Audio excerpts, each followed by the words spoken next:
McDonald's Indonesia, yang sering disingkat sebagai McD, pertama kali dibuka pada 23 Februari 1991 di Sarinah, Jakarta. Kehadiran McD di Indonesia menandai langkah penting dalam perkembangan industri makanan cepat saji di Indonesia. Dengan konsep yang sudah terkenal secara global, McD membawa cita rasa dan pengalaman makanan yang berbeda bagi masyarakat di Indonesia. Pada tahun 2009, hak waralaba McDonald's Indonesia dialihkan dari PT Ramako Gerbang Mas kepada PT Resco National Food. Peralihan ini membawa perubahan positif dalam pengelolaan dan ekspansi gerai McD di seluruh Indonesia. Saat ini, McD telah memiliki lebih dari 200 gerai yang tersebar di berbagai kota besar di daerah Indonesia. Pemboikotan produk asal Amerika Serikat, terutama di negara-negara dengan mayoritas Muslim seperti Indonesia, seringkali dipicu oleh ketegangan politik dan kebijakan luar negeri yang dianggap merugikan. Salah satu alasan utama di balik pemboikotan ini adalah dukungan Amerika Serikat terhadap Israel dalam konflik Palestina, yang memicu kemarahan masyarakat dan dorongan untuk melakukan pemboikotan dengan bentuk protes. Selain itu, kebijakan luar negeri Amerika yang dianggap kontroversial dan merugikan negara-negara berkembang juga berkontribusi dalam reaksi negatif dari masyarakat. Boikot menjadi salah satu cara untuk mengekspresikan ketidakpuasan terhadap tindakan tersebut.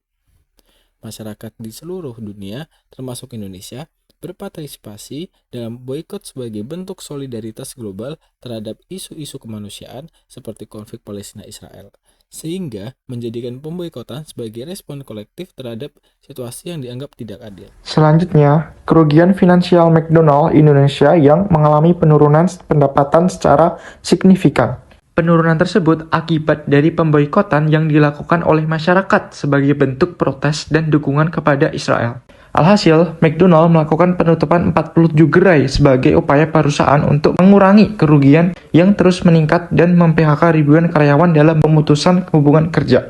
Banyak karyawan yang harus mencari pekerjaan baru untuk mempertahankan kehidupan mereka. Sebelum pemboikotan, McDonald Indonesia beroperasi dengan stabil dan menikmati pertumbuhan pendapatan yang konsisten. Jumlah gerai yang beroperasi juga terus banyak bertambah, namun setelah pemboikotan, pendapatan McDonald turun drastis terjadi, disertai dengan penutupan gerai dan PHK massal yang mengakibatkan penurunan pendapatan yang signifikan dibandingkan dengan periode sebelum boikot. Analisis citra merek McDonald Indonesia terkait pengaruh boikot terhadap persepsi konsumen. Pertama, penurunan kepercayaan publik. Boikot dapat merusak kepercayaan konsumen, terutama jika McDonald's dikaitkan dengan isu sensitif. Kedua, perubahan citra merek. Citra positif dapat berubah menjadi negatif jika perusahaan dinilai abai terhadap nilai sosial. Ketiga, loyalitas konsumen terganggu. Pemboikotan mempengaruhi loyalitas pelanggan, terutama di kalangan konsumen yang peduli isu sosial. Keempat, polarisasi konsumen.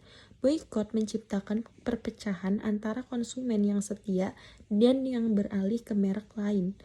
Kelima, perubahan pola pikir konsumsi. Konsumen cenderung mencari alternatif, meningkatkan persaingan dengan merek lain. Adapun respon masyarakat dan media terhadap McDonald's. Yang pertama, aksi solidaritas masyarakat. Pemboikotan menyatukan masyarakat dengan nilai yang sama. Kedua, tekanan terhadap perusahaan.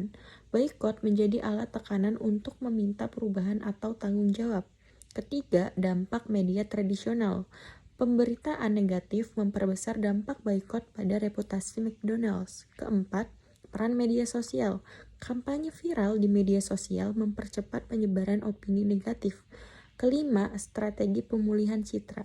Respon cepat dan nyata sangat penting untuk mengurangi dampak negatif dan memperbaiki citra merek.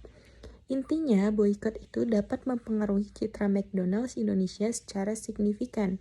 Respon yang cepat, transparan, dan proaktif diperlukan untuk menjaga kepercayaan dan reputasi merek di tengah krisis. Hai teman-teman, kenalin aku Ismaliana. Di sini aku bakal ngejelasin bagaimana sih strategi diplomasi bisnis McDonald Indonesia dalam menghadapi tantangan kontroversi global dan berdampak pada pemboikotan.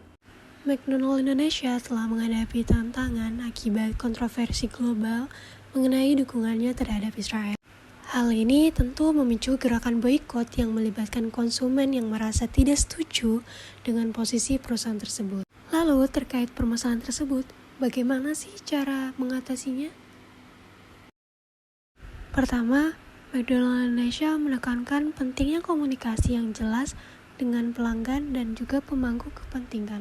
Strategi ini dilakukan untuk menjelaskan bahwa McDonald Indonesia beroperasi secara independen dan tidak terlibat langsung dalam kebijakan luar negeri McDonald di negara lain. Selain itu, McDonald melakukan strategi di media sosial dalam mengendalikan opini publik dengan merespon isu-isu negatif dan membangun citra positif di kalangan konsumen.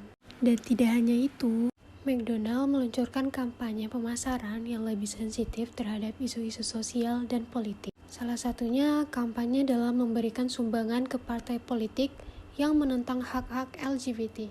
Kemudian, McDonald juga berfokus pada peningkatan layanan pelanggan, termasuk pengembangan sistem pemesanan online dan layanan pengantaran yang lebih efisien. Hal ini bertujuan untuk menjaga kenyamanan pelanggan meskipun ada tekanan dari boikot.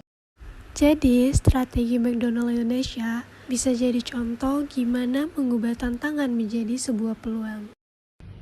Kesimpulan dampak dan harapan pemulihan citra McDonald di Indonesia, yaitu pemboikotan McDonald di Indonesia itu dapat berlangsung lama dan memberikan dampak signifikan, baik dari segi bisnis maupun reputasi merek. Yaitu dampaknya itu meliputi beberapa. Yang pertama itu ada penurunan kepercayaan konsumen, yang dimana pemboikotan ini dapat menyebabkan penurunan kepercayaan konsumen itu terhadap McDonald, terutama jika alasan boikot berkaitan dengan isu sosial. Dan yang kedua ada penurunan pendapatan, yaitu berkurangnya jumlah pelanggan secara langsung berdampak pada pendapatan, terutama jika boikot meluas dan berlangsung lama. Dan yang ketiga ada efek jangka panjang pada reputasi yang ada di merek, yaitu boikot yang berkepanjangan dapat menciptakan persepsi negatif yang sulit dipulihkan bahkan setelah masalah yang menjadi penyebabnya. Harapan untuk pemulihan citra McDonald di Indonesia itu yaitu strategi komunikasi yang transparan, kampanye sosial positif, dan melibatkan konsumen dalam dialog, fokus pada pengalaman pelanggan, yang dimana ini pemulihan citra memerlukan waktu dan upaya konsisten. Dengan langkah strategis, McDonald memiliki peluang besar untuk mendapatkan kembali kepercayaan dan loyalitas pelanggan di Indonesia.